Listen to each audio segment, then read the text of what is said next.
कक्षा 10 की क्लास में हम पढ़ रहे हैं ऊंचाई दूरी। इस चैप्टर में केवल एक प्रश्नावली थी, प्रश्नावली पूरी हो चुकी है और उदाहरण भी आज लास्ट उदाहरण बताया जाएगा आपको। अब ये उदाहरण जब हो जाएगा आपका लास्ट, इसके बाद एक नया चैप्टर फिर शुरू किया जाएगा समांतर श्रेणी, उसके बारे में बताया जाएगा आपको बाद में। आज लास्ट उदाहरण देख लेते हैं। आज का उदाहरण जैसे ही खत्म होगा तो आपके 2 चैप्टर पूरी तरह से कंप्लीट हो जाएंगे। वो 2 चैप्टर होंगे त्रिकोणमिति और ऊंचाई दूरी।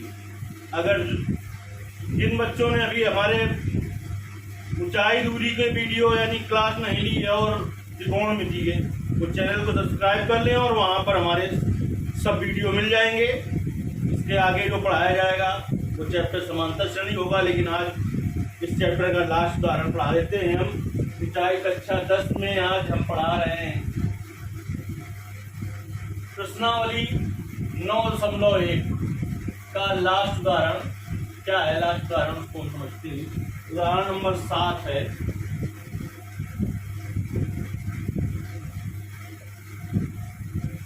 कह रहा है एक नदी के पुल के एक बिंदु से सम्मुख किनारों के अनुमान कोण 30 अंश और 45 अंश हैं। यदि पुल किनारों से 3 मीटर की ऊंचाई पर हो तो नदी की चौड़ाई ज्ञात कीजिए। ये देखिए नदी है और इस पर 3 मीटर ऊंचा पुल बना हुआ है। PQ ये पुल बना दिया अभी। ये क्या है? 3 मीटर ऊंचा एक पुल है। ये नदी है आपकी AP। और अमन कोण बन रहा है, यानी व्यक्ति ऊपर से पुल से नदी में देख रहा है। कई अंश के अनुमान कोण बन रहे हैं। देखिए इसे x डाल दें, हम इसे y डाल दें। एक नदी के पुल के एक बिंदु से नदी के सम्मुख किनारों के अनुमान कोण 30 अंश और 45 अंश है। देखिए ये हमने 30 का बनाया तो ये कोण 30 अंश का होगा, क्योंकि एक अंतर कोण है। ये 45 का बनाया तो ये 45 अंश का होगा। जो पुल PQ है इससे हमने बिंदु A तक की दूरी x1 मान ली, और जो पुल PQ है इससे बिंदु B तक की दूरी x2 मान ली। हमें ज्ञात क्या करना है? तो नदी की चौड़ाई ज्ञात करनी है। AB जो है ये नदी हमने मानी थी, यानी बेटा हमें x1 प्लस x2 का मान ज्ञात करना है। देखिए माना PQ एक पुल है जो कि 3 मीटर ऊंचा है तथा AB एक नदी है।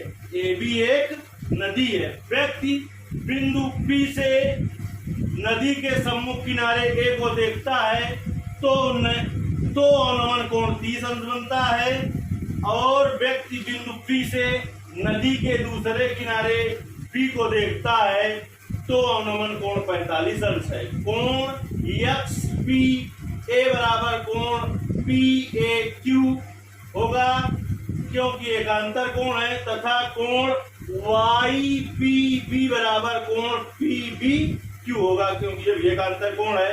A से Q तक की दूरी x1 माना और Q से B तक की दूरी x2 मान लीजिए। देखिए बेटा पहले त्रिभुज ले लेते हैं हम। PAQ में tan 30 बराबर, जो हमने भाषा बोली है वो आपको पहले लिखनी है यहाँ पे, तब यहाँ से शुरू करना है।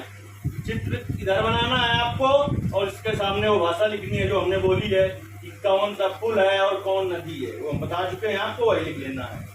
tan 30 tan थीटा के सामने उजल लंब होती है तो हो गया PQ बटे आधार क्या है AQ। tan 30 का मान होता है 1/√3। PQ का मान 3 बटे AQ का मान x1। तो यहाँ से x1 का मान ज्ञात कर देते हैं। x1 भाग में गुणा में आ जाएगा, 3√3 आ जाएगा। ठीक, अब हम बेटा त्रिभुज ले लेते हैं PBQ में। त्रिभुज PBQ में देखिए क्या हो जाएगा? tan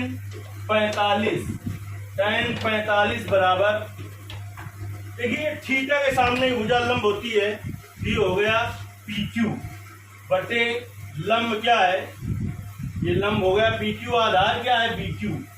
तो tan 45 का मान 1, पी क्यू का मान 3 बटे बी क्यू का मान x2। तो यहाँ से x2 बराबर निकल आया 3 मीटर। अब हमें बेटा चाहिए नदी की चौड़ाई, तो नदी की चौड़ाई,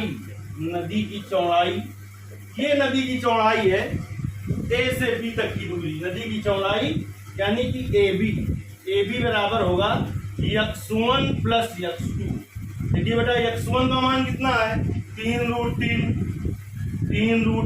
प्लस x2 का मान कितना है 3 कॉमन ले लिया तो आ गया बेटा √3 धन 1 मीटर। यहाँ से छोड़ दें, आपका सवाल बिल्कुल सही है। ज्यादा से ज्यादा आप क्या कर सकते हैं, √3 का मान रख सकते हैं 1.732 धन 1 मीटर। देखिए 3 गुणते इसमें जोड़े तो हो जाएगा 2.732। 3 का गुणा करके इसमें 3 दूनी 6, 3 त्रिका 9, 7 त्रिका 21, 2 हासिल हो गया, 3 दूनी 6, 2 8 हो गया, 3 अंक वाला समझो लग जाएगा। यानी नदी की चौड़ाई बेटा होगी 8.19 मीटर। 2 अंक तक लिखे तो 8.19 मीटर। इसके आगे 2 चैप्टर पूरे हो चुके हैं हाई स्कूल में। अब अगली क्लास आपकी समांतर श्रेणी की होगी। अब हाई स्कूल में देखिए श्रेणियां आपको जब आगे क्लास में जाएंगे फर्स्ट ईयर में तो वहाँ श्रेणियां आपको पढ़ाई जाएंगी और वहां पर 3 तरह की श्रेणियां आपको पढ़ाई जाएंगी। कौन कौन सी, समांतर श्रेणी, गुणोत्तर श्रेणी और हरात्मक श्रेणी। जब श्रेणी आने लगेंगी तो विविध श्रेणी भी पढ़ाई जाएगी, लेकिन अब हाई स्कूल की क्लास में आपको समांतर श्रेणी ही पढ़नी है। इसलिए आगे अगर समांतर श्रेणी पढ़ना चाहते हैं तो आप अगली क्लास जो होगी उसको जरूर देखें। धन्यवाद।